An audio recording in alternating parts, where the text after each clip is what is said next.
आपने Exorcist movie तो देखी होगी। उसमें एक लड़की के ऊपर एक भूत ने कब्जा कर लिया होता है। मेक श्योर कि ये रियल बेस्ड इंसिडेंट है और वो जो लड़की थी वो रियल में एक लड़का था। मेरे कहने का मतलब है एक्चुअल लाइफ में जिसके शरीर के ऊपर शैतान का साया था वो एक लड़का था। जब भी किसी हॉरर फिल्म का नाम जिक्र होता है तब इस फिल्म का नाम जरूर सामने आता है, क्योंकि ये मूवी सच्ची घटना पर आधारित थी और ये मूवी दुनिया की सबसे ज्यादा डरावनी मूवी थी। इस फिल्म के शूटिंग के दौरान क्रू मेंबर्स और एक्टर्स के साथ अजीबोगरीब और रहस्यमय घटनाएं घटी। तो आज हम जानने वाले एग्जॉर्सिस्ट मूवी की असली कहानी। तो इस कहानी में बहुत सारे रहस्य छुपे हुए हैं। तो चलिए हम आज स्टार्ट करते आज का फाड़ू वीडियो। मैं हूं निनाद और आप देख रहे हैं mind of Nick talks. The exorcist movie की कहानी बहुत पुराने डॉक्यूमेंट्स और एक प्रीस्ट की बातों पर आधारित थी। ये प्रीस्ट उस घटना के वक्त वहीं पे मौजूद थे और उस केस को मैरीलैंड केस बोला जाता है, जिस जगह का नाम था मैरीलैंड। तो उस पे विलियम प्लेटी ने एक नॉवेल लिखा था। तो बाद में इसी घटना पर एक मूवी बनी थी। तो वो मूवी आई थी 1973 में। इसमें 13 साल की एक लड़की के ऊपर एक शैतान कब्जा कर लेता है और 1949 में ये घटना एक्चुअल में हुई थी, जिसमें एक लड़के के ऊपर एक शैतान कब्जा कर लेता है। लेकिन लड़के को मूवी में लड़की से रिप्लेस क्यों किया गया था?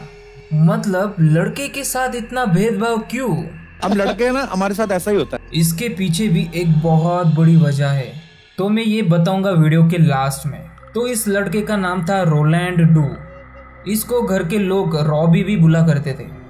एक दिन 52 साल के Roman Catholic priest William warden को रात को एक अचानक अननोन कॉल आती है। विलियम्स सेंट लुइस यूनिवर्सिटी से पढ़े हुए थे और ये कॉल उन्हीं की दोस्त की थी जिनका नाम था Raymond. And this video is not sponsored by Raymond से, एक्चुअली एक नाम है रेमंड उस आदमी का। एक्चुअली हम जिस रेमंड के बारे में बात करने वाले हैं वो एक प्रीस्ट था। रेमंड ने विलियम्स को कॉल पे बताया कि उनको एक महिला का कॉल आया था। तो उस महिला ने उनको कहा कि मेरे बेटे को एक अज्ञात शक्ति ने काबू में कर रखा है। विलियम्स को इन चीज़ों का करीब 26 साल का एक्सपीरियंस था। जब विलियम्स ने इस पूरी घटना को फ़ोन पे सुना तो विलियम्स ने उस परिवार से मिलने का फैसला किया। ये मीटिंग रोलैंड के घर पे हुई थी। ऑब्वियसली रोलैंड के घर पे होगी ना, किसी होटल में थोड़ी होगी। मीटिंग के दौरान रोलैंड के माँ ने बताया कि उनके लड़के के साथ अजीबोगरीब घटनाएं घट रही थी, जिसको वो ना समझ पा रही है और ना कंट्रोल कर पा रही है। इन घटनाओं से उनके घर में काफ़ी दहशत का माहौल है। वैसे तो रोलैंड शांत स्वभाव का शरीफ लड़का था, लेकिन इन सारी घटनाओं की शुरुआत हुई थी कई दिन पहले, जब मिले नाम की उनकी एक आंटी रोलैंड से मिलने आई थी और वो उनके साथ लेके आई थी ओविजा बोर्ड। आंटी ने घर पर ओविजा बोर्ड तो लाके दिया, पर साथ ही साथ रोलैंड को खेलना भी सिखा दिया। समझ नहीं आ रहा ये कैसी आंटी थी। अगर कोई ऐसी आंटी मेरे घर पे आए ना तो मैं तो लात मार के भगा दूँ। बट सीरियसली आप ऐसा घर पे कुछ मत करना। वो आंटी कुछ दिन तक रोलैंड के घर पे रुकी। रोलैंड और उसकी आंटी कई घंटों तक ओविजा बोर्ड पर आत्माओं से कांटेक्ट करने की कोशिश करते थे। और जब ये सब हो रहा था तो रोलैंड के घर वाले सब कहाँ पर थे और क्या कर रहे थे? और सीरियसली तुम्हारे घर का बच्चा ओविजा बोर्ड खेल रहा है और घर में किसी को कुछ फर्क ही नहीं पड़ता। एनीवेज, ओविजा बोर्ड पर घंटों खेलने के बाद उन लोगों का आत्माओं से कभी कोई कांटेक्ट नहीं हुआ। 15 जन 1949 रोलैंड के घर पे रात के समय पानी की बूंदों की रोज टपकने की आवाज सुनाई दे रही थी। रात में ये आवाज घर के सभी मेंबर्स को सुनाई देती थी। सभी को लग रहा था कि घर का कोई नल लीक कर रहा था। जब नेक्स्ट डे चेक किया गया था तो ऐसा कुछ भी नहीं था, कोई भी नल लीक नहीं कर रहा था। घर वालों ने उस चीज पे ज्यादा ध्यान नहीं दिया, पर ऐसी घटनाएं रोज होने लगी। हर रात 2 बजे के बाद पानी टपकने की आवाज रोज आती थी। 26 जनवरी की रात को अचानक उनके घर पर एक फोन आया। फोन उनके रिश्तेदार का था। तो उन्होंने कहा, जिन्होंने बताया वो आंटी जो ओविजा बोर्ड लेकर आई थी वो इस दुनिया में नहीं रही। उनकी रहस्यमय तरीकों से मौत हो चुकी थी और किसी को उनकी मरने की वजह नहीं पता थी। वो आंटी काफी ज्यादा हेल्दी थी और उनको कोई भी बीमारी नहीं थी। फिर भी पता नहीं इतनी कम उम्र में वो कैसे मारी गई। वैसे तो मैं बताऊं, और खेल लो ओविजा बोर्ड, लग गया ना काम। लेकिन रोलैंड को इस बारे में पता चला तो वो काफी सैड हो गया, क्योंकि वो इस आंटी से बहुत ज्यादा क्लोज था। जब आंटी के मौत के बाद उनके घर में रात के समय पानी के टपकने की आवाज के साथ साथ किसी के चलने की भी आवाज आ रही थी। एक दिन घर के सभी मेंबर्स ने उनके घर में लगी हुई भगवान की तस्वीर हिलते हुए देखी। ये तस्वीर ऐसे हिल रही थी जैसे इसे कोई गिराने की कोशिश कर रहा हो। लेकिन इन घटनाओं का सिलसिला रुका नहीं। चीजों का अपने आप हिलना, आवाजें आना, ये सब घर में एक आम बात हो चुकी थी। एक दिन रोलैंड रात में सो रहा था, तभी उसका बेड काफी जोर जोर से हिलने लगा। वो काफी डर गया और रोने भी लगा। और ये सब होते हुए उसके पेरेंट्स ने देखा। तो अब क्यों रुके हुए हो इस घर में, भागो ना।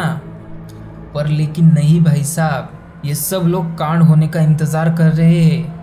आप में से सब लोग ये सोच रहे होंगे कि भूकंप आया होगा इसलिए बेड हिल रहा होगा। लेकिन भाई साहब, केवल रोलैंड का बेड हिल रहा था, मतलब वहां पे कोई भूकंप नहीं आया था।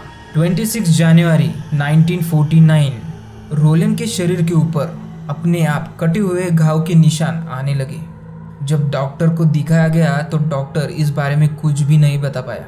उनका कहना था कि रोलैंड एकदम ठीक है, और उसने कहा रोलैंड ने खुद ही अपने शरीर पे ये सब किया होगा ऑब्वियसली, और डॉक्टर और क्या ही बोल सकते। और उसके बाद रोलैंड के फैमिली ने एक और कांड किया। ओइजा बोर्ड को वापस से निकाला और सारे मेंबर्स ने उस मरे हुए आंटी से कांटेक्ट करने की फिर से कोशिश की। लेकिन भाई साहब, ना उस आत्मा से कांटेक्ट हुआ, ना रोलैंड की कोई हेल्प हुआ तो उससे भी ज़्यादा बुरा। रोलैंड की हालत और ज़्यादा बिगड़ गई। और रोलैंड की इस बिगड़ती हुई हालत को देखकर उसकी मम्मी हमेशा रोलैंड पे चिल्लाती थी और यही कहती थी, और चला ले दिन भर ये मोबाइल। एनीवेज, रोलैंड के साथ ऐसा कुछ भी नहीं होता था। तो आपकी मम्मी ऐसी ही कुछ कहती है तो आप मुझे कमेंट करके ज़रूर बता सकते हो। इन सारी घटनाओं के बाद घर में एंट्री हुई रेमंड बिशप की। ये वही प्रीस्ट है जिन्होंने कॉल किया था विलियम्स को, जिन्होंने कॉल करके विलियम्स को बुलाया था। दोनों ने घर में आकर भूत को भगाना स्टार्ट किया। उन्होंने एक्सॉर्सिज्म की प्रक्रिया को स्टार्ट किया। इस प्रोसेस के दौरान रोलैंड काफ़ी ज़्यादा तड़पता था। वो काफ़ी अजीब आवाज़ें निकालता था और ये काफ़ी ज़्यादा डरावना था। विलियम्स ने फैसला किया कि इसके शरीर में से शैतान को निकालना ही पड़ेगा, नहीं तो ये लड़का नहीं बच पाएगा। दोनों प्रीस्ट ने मिलकर नोट्स बनाना स्टार्ट कर दिया। उन्होंने हर घटनाओं को रिकॉर्ड किया अपने नोट्स में, और फाइनली सब कुछ अच्छा हो गया। रेमंड सही हो गया। रेमंड के शरीर से शैतान निकल गया। विलियम्स और रेमंड अपने अपने घर चले गए। लेकिन ये शैतान की एक चाल थी। लेकिन उसी रात ठीक 2 बजे उसी शैतान ने रोलैंड के शरीर के ऊपर कब्जा कर लिया। फिर से रेमंड और विलियम्स को बुलाया गया। उन्होंने फिर से एक्सॉर्सिज्म की प्रोसेस स्टार्ट की। लेकिन अब इस प्रोसेस का कोई फायदा नहीं हो रहा था। एक्सॉर्सिज्म के प्रोसेस के दौरान सभी अड़ोसी पड़ोसी को पता चल गया था कि इस घर में कुछ गड़बड़ चल रही है। तो दोनों प्रीस्ट ने मिलकर फैसला किया कि रोलैंड को लेकर हॉस्पिटल में ले जाएंगे, ताकि वहाँ पर एक्सॉर्सिज्म की प्रोसेस को काफ़ी अच्छे से और शांति से कर पाए, ताकि वहाँ पर उन्हें कोई डिस्टर्ब ना कर सके। ये वो हॉस्पिटल था जो इन दोनों के दोस्त का ही था। एक कैथोलिक हॉस्पिटल था। दोनों प्रीस्ट का ये भी मानना था इस घर में कुछ गड़बड़ है, यहाँ पर शैतान का कब्जा है, जिस वजह से रोलैंड ठीक नहीं हो पा रहा था। फिर रोलैंड को हॉस्पिटल ले गए और उसके साथ एक्सॉर्सिव किया गया। एक्सॉर्सिज्म के प्रोसेस के लिए और भी बहुत सारे प्रीस्ट को बुलाया गया, जिनमें से एक का नाम था पी वॉल्टर। ये वो प्रीस्ट थे जिन्होंने एक्सॉर्सिज्म में काफ़ी महत्वपूर्ण किरदार निभाया था। उन्होंने बाद में सारे डॉक्यूमेंट्स डिस्कवरी चैनल को दे दिए थे रोलैंड के ऊपर एक डॉक्यूमेंट्री बनाने के लिए। उनका कहना था कि रोलैंड हवा में लैबोरेट करता था, और ये घटना अपने आंखों से पी वॉल्टर ने देखी थी। एक्सॉर्सिज्म के दौरान रोलैंड सभी प्रीस्ट को गालियाँ देता था और उनके ऊपर थूक देता था। कभी कभी उनके ऊपर पेशाब भी कर देता था। एक बार तो रोलैंड ने अपने हाथ खोलकर वॉल्टर की नाक तोड़ दी थी अपने हाथों से, लेकिन किसी भी प्रीस्ट ने हिम्मत नहीं हारी। उन्हें रोलैंड की जान बचानी थी। उन्हें शैतान के कब्जे से उसको मुक्त करना था। इसलिए सब लोग एक्सॉर्सिज्म की प्रोसेस करते रहे। एक बार रोलैंड ने उन लोगों से एक पेपर और पेन मांगा, और रोलैंड ने कागज पर लिखकर उस प्रीस्ट को दिखाया। उसे देखकर सब लोग हैरान हो गए। तो उस पेपर के ऊपर लिखा था कि माइंड ऑफ निक टॉक्स के चैनल पर लाइक करो। नहीं, मजाक कर रहा हूँ, ऐसा कुछ भी नहीं है। तो उस पेपर पे लिखा था I am the devil itself. I'll show in 10 days. मतलब मैं खुद एक शैतान हूँ और मैं 10 दिन में दिखा दूंगा। ये पढ़ने के बाद प्रीस्ट समझ गए कि उनके पास केवल 10 दिन का समय है, इसलिए उन्होंने रोलैंड के शरीर में एक होली सोल को डाला, मतलब एक पवित्र आत्मा को डाला। और जब ये प्रोसेस हुई तो रोलैंड के शरीर में 2 शक्तियाँ थी, एक शैतान की शक्ति और एक होली आत्मा की शक्ति। और फिर अचानक से एक चमत्कार हुआ। हॉस्पिटल में एक्सप्लोजन टाइप का हुआ, बहुत तेज धमाके की आवाज़ हुई और लाइट चली गई। और ये आवाज़ हॉस्पिटल के हर एक इंसान ने सुनी थी। जब लाइट आई तो फिर रोलैंड ने कहा कि मैं पूरी तरह से ठीक हो चुका हूँ। शैतान उसके शरीर को छोड़ के जा चुका था। प्रीस्ट की मेहनत रंग ला चुकी थी। काफ़ी हद तक ये एक फिल्मी कहानी लग रही है और इसीलिए शायद इसके ऊपर एक फिल्म बनी थी। और काफ़ी समय तक दोनों प्रीस्ट ने इसके ऊपर इलाज किया ताकि उसका शरीर पूरी तरीके से ठीक हो जाए। 19 अप्रैल 1939 रोलैंड पूरी तरीके से ठीक हो गया। मैं आपको बताता हूँ कि लड़के के जगह लड़की को क्यों लिया गया था, रोलैंड को क्रेडिट क्यों नहीं दिया गया था। वो इसलिए ताकि रोलैंड की पहचान छुपी रह सके, जैसे वो अभी चैन की जिंदगी जी रहा है।